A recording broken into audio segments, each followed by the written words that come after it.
Natintal ko nga di na lang unta magwali kay late naman kayo ta, pero mubo lang. Kining puasa, ang practice pagpuasa, exactly nakuha nato nis mga Hudiyo.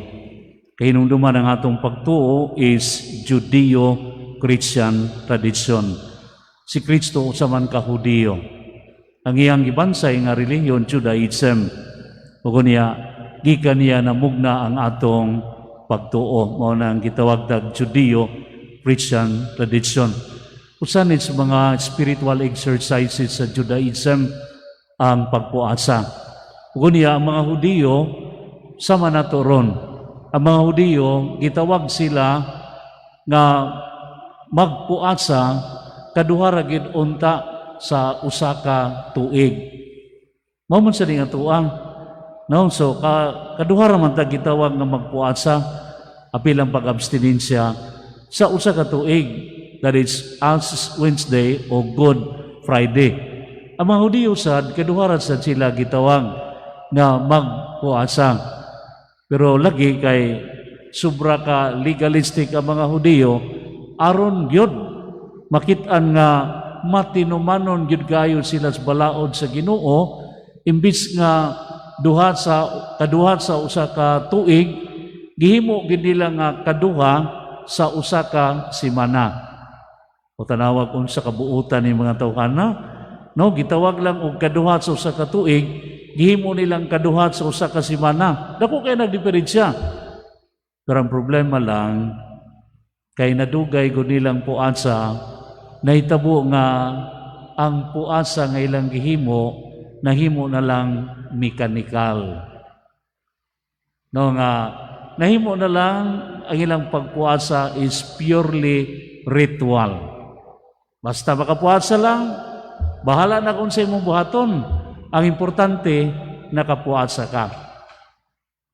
Pero dili man di ay kini maoy tumong og tuyo sa pagpuasa.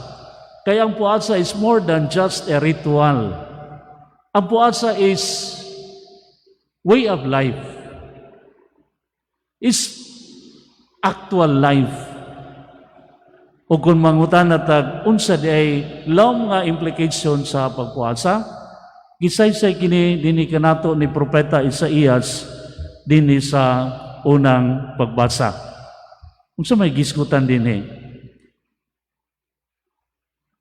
Ang tinuod mao nga samtang nagpuasa kamo, nangita kamo sa inyong kalipay. O gidaog-daog ninyo ang tanan ninyong trabahador. Magpuasa kamo apan mangaway o mangulata gihapon kamo. You see, no? Unsa man gipangayo sa Ginoo? Ang pagpuasa nga sama sa inyo nga dili makatabang aron dunggon ang inyong pagampo. Mao ba kini matanga sa pagpuasa ang makalipay kanako?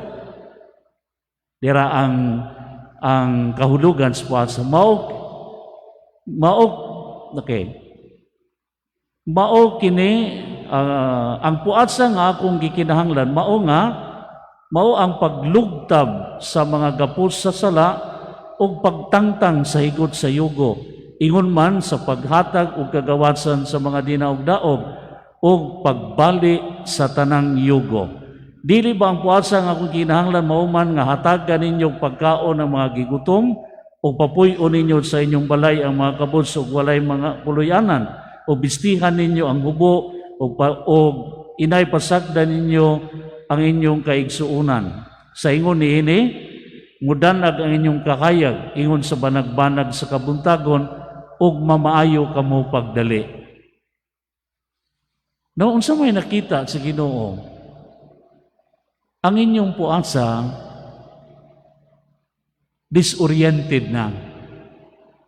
Ang inyong puasa is purely ritual. Kaya unsa man day puasa? Ang puasa dili ritual kundi actual way of life. Unsa may nakita niya? Nagpuasa mo. Pero mangita ra gyud gihapon sa mga butang nga makalipay. Ang puasa day usa ka pagpugong sa kaugalingon. Usa ka pagdili sa atong mga kailibgon. Unsa may nakita sa Ginoo, nangita gyapon mo sa inyong kalipay. Nagpuasa mo pero gidaog-daog gyapon ninyo inyong mga trabahador. Magpuasa mo mangaway gyapon. Magpuasa mo mangulata lang gyapon. No, so ang ilang puasa tungod lagi kunuhay kay mao na. Sige-sige ng puasa nakubla na. Ang ilang pagpuasa nahug na lang og ritual, nahimo na lamang nga mechanical. Wala na makakonect sa ilang kasing-kasing sa ilang kuna-kuna. Kay unsa day gipangayo sa Ginoo? Ang puasa nga gipangayo di lang pagpugong sa pagkaon, pag-inom.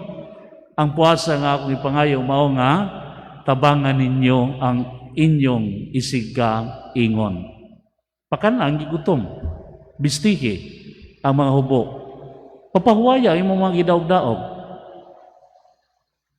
Nauso, matod pa din kung ang atong puasa is kutob lang sa ritual, dili ni makatabang aron dunggon sa Ginoo ang atong mga pagampo.